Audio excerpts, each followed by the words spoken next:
I think we should begin with trend number one for the decade with our trusty timer here. 5 minutes on trend number one, and that was budget cuts, as named by or identified by you. What brought budget cuts to your mind for the past decade? Well, 2010 saw a general election in the UK, and that brought the Conservative-led coalition into government, led by David Cameron and with George Osborne as the Chancellor of the Exchequer. And for reasons which people still argue about, to do with the worldwide banking crisis or the actions of the previous Labour government, as Cameron and Osborne preferred to put it, Mm-hmm. um, they instituted the policy of quotes austerity, which basically meant massive cutbacks in the support given by central government to public services and local government, which supplies a lot of other public services, including museums and support for the planning process and so on. What that meant was that between 2010 and 2019, organisations working in the cultural sector in receipt of subsidy, like Historic England, like local museums, Mm-hmm. like the local planning process, where expert planning staff and so on are employed, supposedly to support planning applications and Mm. protect the heritage environment. Overall, they received a cut of around 30%. Yeah. A third of it, they lost a third of their funding between 2010 and 2019, and the effects of that are still being worked through. Yeah. Well, and actually, it's worthwhile saying that these budget cuts varied by region as well. So here in the Indeed. northeast of England, they were even worse. Yeah. Broadly speaking, and it's one of the things where it can never be officially acknowledged. But broadly speaking, Newcastle was being um, punished for voting the wrong way, and Yes. it wasn't Compare the funding that Newcastle received to the funding that Surrey received. exactly. Well, Yeah. actually, at one Yeah. point, fun fact, at one point in the early 20 teens. The budget for Newcastle Arts, for example, and also actually libraries, I think at one point was zero. There was no budget, and then until there was a huge protest there. And to be fair, local politicians and other and national politicians indeed um, did use those threats to, for example, withdraw local arts funding as a both a piece of political propaganda and a stick to beat the government with. Mm. And so that I think that's one of the other things really that this kind of funding has been heavily politicized. Um, Well, it has, but also that's been kind of unavoidable as well, I suppose. yes, In so much as obviously there are two tiers of budgeting. It's not quite federal and state, as it were, but it's council and central government. and Uh, even different tiers of council. You've got unitary mm, councils, you've got county councils. mhm, So you get a city like Birmingham or Newcastle is a major mm, has a big budget and a big population to mm, serve that budget. So in the same way as a county like Kent or Surrey or mm. Essex or whatever Well, as well. So a really good case study of this would be, for example, you always like to mention Northampton Council. and we're Um, going to come to them later, if I remember in our list. well, I don't know. We've got them here as well, actually named in terms of Yeah, budget cuts. Partly because there was an element of them selling yeah, off a very famous statue, Sekhemka. yes, But one of the named reasons for them wanting to do that was because of the knock-on effect of budget affecting, for example, archive space yeah. and storage. And this is something else that I've definitely had first-hand experience of in the Northeast. Increasingly, people were losing the ability to adequately, not only adequately catalogue, but also adequately store material that was coming up from archaeological investigations. Um, I suppose with the last couple of minutes or minute or so, are there any positives in terms of that story? Has that cut been mitigated at all before we actually talk about uh, the positive spin on this trend? I think it's like a lot of the areas where there have been cutbacks. It is very difficult to see any positives because what has been lost, along with material, and you talked about Sekhemka being sold. There are other instances Mm-hmm. from other local authorities, but that was probably the most egregious. Um, what has been lost are decades, even hundreds of years of collective expertise on the part of local authority curators, planners, other expertise that Mm-hmm. no longer exists on call, as it were. And therefore, it's also actually difficult to entice people to be trained in those particular fields where there are no jobs. That Mm, that is going to be one of the biggest problems going forward. Yeah, why go into a sector that's declining? yeah, we did it.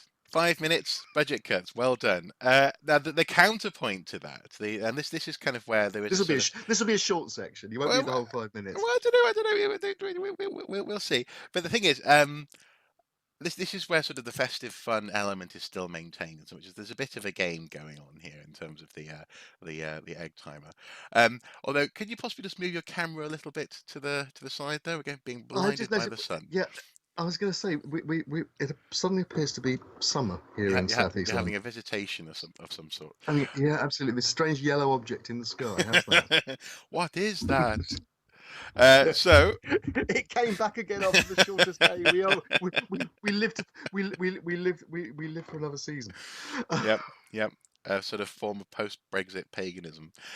So anyway, no B word, no B word. Moving on then to the Yeah. positive side of trend number one, and we described this as being an increase in local activism, community projects, and also actually alternative funding models. So, done 5 minutes on that.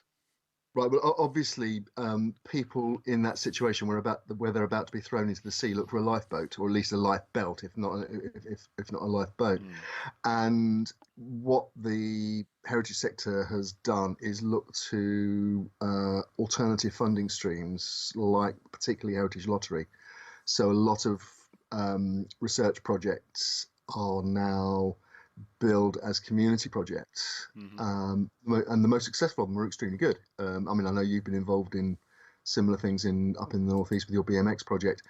The Down here in London, the flagship project is the Thames Discovery Programme, which has began life as a a 3-year heritage lottery program, and has now gone on to, thanks to the support of the Museum of London Archaeology, amongst others, So, now has and that's a the live Thames to Life, is Thames that Discovery Programme, Discovery? Hmm which linked local community volunteers, the Frogs Programme, as they called it, hmm with professional archaeologists who were overseeing and recording and so on. And it's actually opened up the whole Thames foreshore from West London down to sort of Tilbury as a massive um, archaeological site. It's not strictly Tilbury; it's actually Greenwich. Their remit stops, but they have ventured further east, including I've worked with them here in Woolwich. It's a great bunch of people. It's a great project, hmm but it does point up as well one of the problems with this funding in government funding. It turned out was insecure. Yeah. So is this kind of funding, because originally it was going to be a 3-year program and then it was going to shut down. It was so successful and the people were so committed on both sides, the volunteers and the professional staff involved, that it did generate an afterlife, but it wasn't planned to have an afterlife. No. No. And one of the biggest problems is that people are given this exciting thing that they take ownership of, and then they're suddenly cut adrift after 3 years. Yeah. And Yeah. what to do? Yeah. And we're definitely about to come up to that with the BMX archaeology project in South Tyneside. This question Yeah, of legacy, what happens next, and how the work you've done is archived and accessible to people. that's right. Um, Absolutely. but I suppose that, I mean, is there an argument to be made there that Mr. Cameron's famous notion of the big society, um, or more to the point, people finding a way to help themselves and help each other, is something that actually it's not it shouldn't have had to happen in the way it did, but we found a way to make these projects live in a slightly different way. One argument is that the big society should actually be um, translated as the government won't pay. Yeah. Yeah. So it's the things the government won't pay for. Yeah. Yeah. And in a sense, we're back to a kind of Victorian to early 20th century philanthropy, except that instead of, Andrew Carnegie, multi-billionaire, making charitable donations, the donations are being made by the people themselves via the Heritage Lottery Fund, because they're all gambling on the National Lottery every week, and then the money that comes in from that, the lottery gives back to the community. So in fact, you could argue, cynics have labelled it the stupid tax, given the odds of actually winning big in the national lottery. The dreaming tax. Let's be charitable. I suppose actually, Yeah. just as the egg timer runs down, or this isn't an egg timer. This is an hourglass, isn't it? This glass runs down. Only if it runs for an hour. Fine. Well, oh, okay. We haven't got time to speculate. One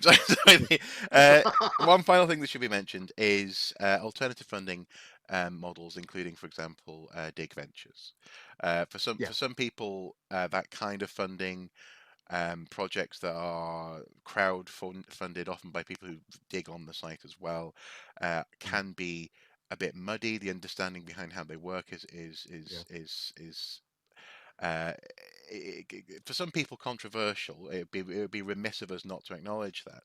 But out of the past decade, uh, people directly funding archaeologists and directly benefiting from their own money going into funding their excavation has had a positive side to it. It's meant there's been certainly a sustainable model for archaeology has come out of that. What that fully means, I guess, conversations will continue. Absolutely, and just to throw out some of the issues that people have seen in that, one of them is inclusivity. It's not very inclusive if your archaeology, your community participants are paying £300 or £400 a week. Now, again, I have to declare an interest. I did run a project where people were paying to come and dig. We kept it as affordable as we possibly could, down to below £150 a week, but that still excludes a lot of people. You hope in that, and then you might, tokenistically have a few people from the local community coming in on a sort of bursary type thing. And again, I've been involved in that. But it's patchy and it's difficult, and I think we're yet to see how sustainable those models actually genuinely are. No, I agree. And I suppose one final point, the sand has run out, but one final point I would make on it as well is just to say that I often see on, for example, ArchaeoSoup's social media comments and commentary along the lines that digs that don't charge often rely very heavily on people who can afford to be there for free, basically. So voluntary work. And the question is where's the line also for professionalism in archaeology? So it's a difficult tightrope to walk. How much do you charge if you are charging? Can you afford to have people coming along for nothing to a dig? But all of this has come out of essentially this first trend, and that is budget cuts. So we've definitely seen a response to that over the past decade, I think, in archaeology. Absolutely. Yeah. Yeah. We're doing okay. We're doing okay. I think the timer works. It's good.